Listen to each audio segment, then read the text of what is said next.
Hello, everybody. Welcome back to the Keep It Kula podcast. My name is Jacqueline, and this is episode number 46. We have some amazing topics to talk about as the first weekend of the NBA playoffs have just ended. What an amazing weekend. I will definitely be talking about that. But to begin, there is some extreme NBA breaking news. Duke superstar Cooper Flagg has just announced that he will be declaring for the NBA draft. He will be leaving college basketball and will be entering the NBA this year. Some see this as a bit of a shock. However, others did expect this. Some felt like maybe Cooper Flagg would stay with Duke considering he did not win the championship this year, while others, like most NBA insiders, figured that he would enter the draft considering he's the most likely first overall pick this year. So he has decided to finish just as a freshman in college basketball, definitely considered one of the best college basketball players that we have seen in years. I consider him the best prospect since Zion Williamson. Obviously, there was a lot of hype with Zion while he was at Duke as well. I see the same kind of thing with Cooper as well, and I think he can be really, really good in the NBA. Who knows what kind of player he'll be. Obviously, some say Zion is a bit of a bust. I don't think he's a bust yet. I think it's too early. I think Cooper Flagg will have a great career. But anyways, he is leaving college basketball and will be going into the NBA. He finishes his college career as the National College Player of the Year, the ACC Player of the Year, ACC Rookie of the Year, along with being named in the All-Defensive Team and the All-Freshman Team as well. He is leaving as one of the best college players, as I said before, and he will be entering the NBA. All right, now moving into the NBA playoffs. We had such a fun weekend watching playoff basketball. Where do I even begin? Well, I'll start off with the Bucks-Pacers game, considering that was the first game of the weekend of the playoffs. It was not the kind of game we wanted to see. It was a bit of a blowout by the Pacers. The Bucks did not look good at all. However, there is great news for Bucks fans as Damian Lillard is expected to return for Game 2. He has been out dealing with blood clots, but he has made an amazing recovery and should be able to return for Game 2. I think that'll change the entire series. Also, him and Tyrese were going at it a little bit in Game 1, a little bit of trash talking, so I'm very excited to see how those two will be playing against each other in Game 2. As long as Lillard is 100% healthy, he will be playing in Game 2. Next, we have the Pistons-Knicks game. What a game that one was as well. It was a tight matchup. Pistons looked like they were going to take it all, and then the Knicks went on, I believe, a 21-point run straight. One amazing game. Obviously, I'm wearing my Knicks shirt here. I'm not necessarily a Knicks fan. I'm a Raptors fan, as I've said, and I'm also cheering for the Wolves. But honestly, when I look at the East right now, I think I would love to see a Knicks-Wolves championship. NBA Finals Wolves-Knicks would be pretty cool to see. Anyways, Knicks were great. Jalen Brunson, what an amazing game from him as well. Just a great game. Kate Cunningham, Jalen Brunson. I knew that would be a great matchup, so did not expect anything less. Then Saturday night ended with the Wolves-Lakers game. I expected that game to be a tight matchup the entire way through.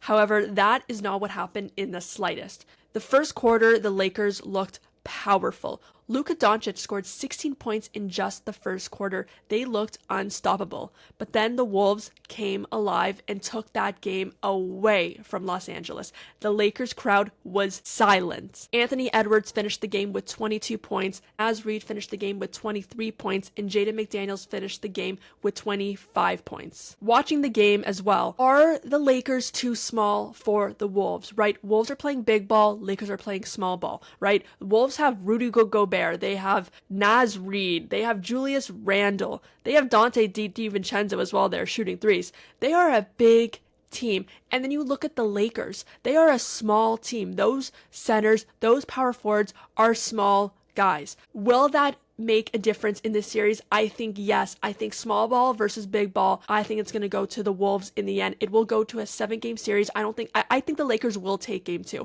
I think after disappointing Game 1 like that, they will be taking Game 2 at home as well. This series will go to Game 7, I believe. I think the Wolves will end up winning it all, though, because of that powerful defense that they have and the tall players that they have as well. Almost forgot to mention the best game of the weekend, in my opinion. The Nuggets took that game away. I thought the Clippers had it. James Harden was balling out. Kawhi Leonard was balling out. But then Russell Westbrook stepped up. big time. Last time Russell Westbrook was heavily talked in the media was when he kind of screwed over the Nuggets against that crazy Wolves game about a month ago or a couple weeks ago. Now he's being praised for an amazing play he made late in that game. The Nuggets won that game 112-110 in overtime. An amazing game. That will be one of the best matchups as well, I believe, in this playoff round 1. All right, now moving on to yesterday's games on Sunday. So the Grizzlies Thunder game was, if you're a Thunder fan, the best game you've ever seen. If you're a Grizzlies fan, the worst game you've ever seen. If you're just an NBA fan,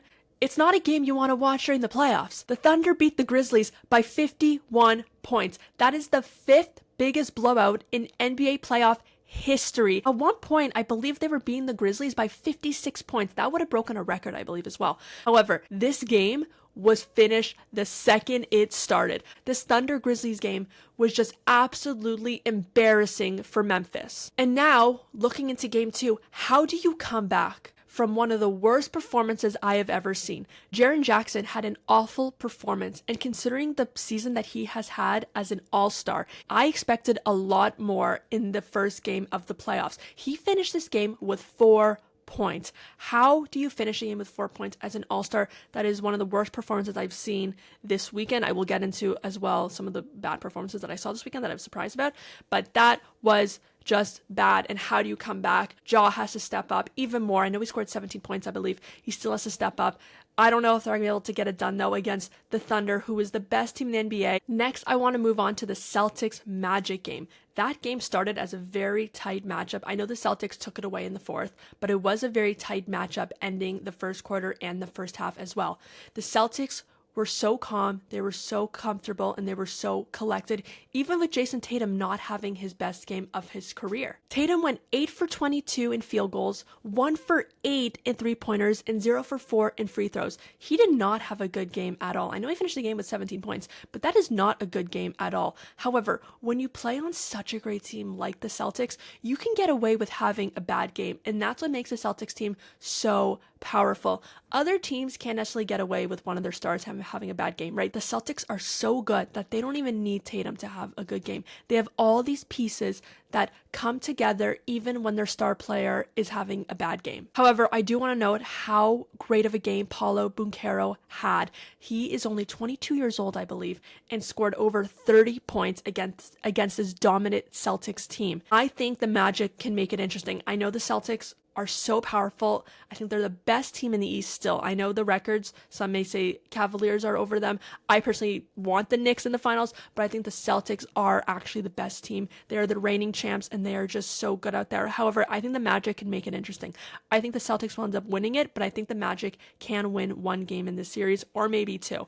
I don't have high hopes for them, but considering the way Paolo played in game 1, I'm very excited for the next matchup between these two teams. Next, I want to move on to the Heat and Cavaliers game. The star of this game was potential 6th man of the year, Ty Jerome. He had one of the best games I have seen. He is a solid player, don't get me wrong, but I was not expecting him to have the best game of the day. Ty Jerome ended his game with 28 points, 5 three-pointers, along with going 10 for 15 at the field. The Cavs Heat games wasn't necessarily the most entertaining in my opinion. I'm sorry to say. I don't think the Heat really have a chance in this playoffs. I don't think they are a strong enough team at all. I do like the guys that they have, however, but I don't see them getting past the Cavaliers one bit. I think the Cavaliers are so strong right now. They are considered to be one of the best teams in the league, probably the best team in the East. They're strong, and their 6th man really showed it as well. All right, and lastly, the Sunday night ended with the Rockets versus Warriors. That was an interesting kind of game, I will say. I was very entertained the entire way through. However, the Rockets cannot score the ball. Fred VanVleet was nowhere. Jalen Green was nowhere. Amen Thompson was nowhere. It was a very disappointing offensive performance by the Rockets. However, they're a great defensive team, and their rebounding is unreal. The Warriors could not rebound a single ball. However, you look at the Warriors, though, their offense is damn good. Stephen Curry ended the game with 31 points, along with Jimmy Butler ending the game with 25 points. Those two might be the best duo in the NBA. I know everyone wants to say Luka, LeBron. I think Jimmy Butler, Stephen Curry are the best duo in the NBA, and they are really dangerous now. The Warriors were in a slump. However, when they acquired Jimmy Butler, everything has changed. They became one of the best teams in the NBA, and I believe they only lost 7 games with Butler starting along Stephen Curry when they play together. They are too good. I think they will end up winning this series. Jalen Green and Amen Thompson, I expected so much more from those young guys. The Rockets are one of the best teams in the entire NBA. They are one of the best teams. They are the second best team in the West, I believe. They disappointed me. Their offense was awful. Fred VanVleet went 4 for 19. That is not something you want to see in the playoffs. Jalen Green only scored 7 points. Jalen Green went 3 for 15 and 0 for 4 in 3-pointers. So this series is going to go down to which team can really take it all with either a better scoring team or a better defending team, right? The Warriors are a much better scoring team and not a better defending team, while the Rockets are a much better defending team but cannot score the ball, right? They don't have their star player who can shoot the ball. Jalen Green is not that guy right now. Fred VanVleet is not their guy, and Amen Thompson is not their guy as well, but their defending is what is keeping them alive. They were down by over 20 points at one point in this game, but then they made it, I believe, a 4-point game at one point. Their defending and their rebound is what's going to keep them in this series. But if Jalen Green and Fred VanVleet and Thompson cannot step up, then there's no chance that they're going to be able to win this series in the slightest. All right, now I want to know this. Who was the most exciting player to watch this weekend? Was it Paolo? Was it Jalen? Was it Ant-Man? Was it Derek White? Was it Ty Jerome? Was it Steph Curry? Was it Jimmy Butler? I think I might give it a Derek White. 30 points was amazing. 7 3-pointers was amazing. He really took that game. Jason Tatum didn't have necessarily the best game of his career, so Derek White really took that ball, kept on shooting, kept on making it. I think he was really exciting to watch. Ty Jerome, man, potential 6th man of the year, had a great game. He might be the most exciting to watch. I think he's the most talked about right now of having a great game, and he was just really fun to watch in total as well. And now I want to know this. Who was the most disappointing player to watch? I think there's 3. And there's 3 guys that disappointed me. I think it's Jalen Green, I think it's Amen Thompson, and I think it's Jaren Jackson Jr. Those guys I expected so much more from. Jalen Green, man, had one of the worst games. Jaren Jackson scored only 4 points, I believe, as well. It's not necessarily something you want to see from an all-star in Jaren Jackson Jr. He was a 2025 all-star. I believe he was 2023 and 2025 all-star. 4 points, man, in the first game of the playoffs. Just disappointing. Jalen Green, man, has had a bad few games. Even before the playoffs, he has just not been playing well at all. He is in a funk. He needs to get back into his groove if we want to see an exciting matchup between the Warriors and Rockets. But yeah, I was just a little bit disappointed in those 3. Expect a lot more, but I do expect them to come alive in game 2 for both of their games, with Memphis against Thunder and then Rockets against Warriors. All right, that is going to do it on today's episode. Super exciting weekend of basketball. We had some amazing teams, amazing players, amazing stories. Saw potential 6th man of the year ball out. We saw Derek White take over for the Celtics. We saw the Rockets in a bit of a slump. We saw an amazing matchup, Nuggets versus Clippers. Make sure to stick around for the next episode, and I will be talking much more basketball. I will get more into hockey next as well. Football, also, we got the draft coming up Thursday night, so stay tuned for an episode coming very soon. And once again, thank you so much for watching. Please don't forget to subscribe to the channel and hit the like button, and I will see you next time.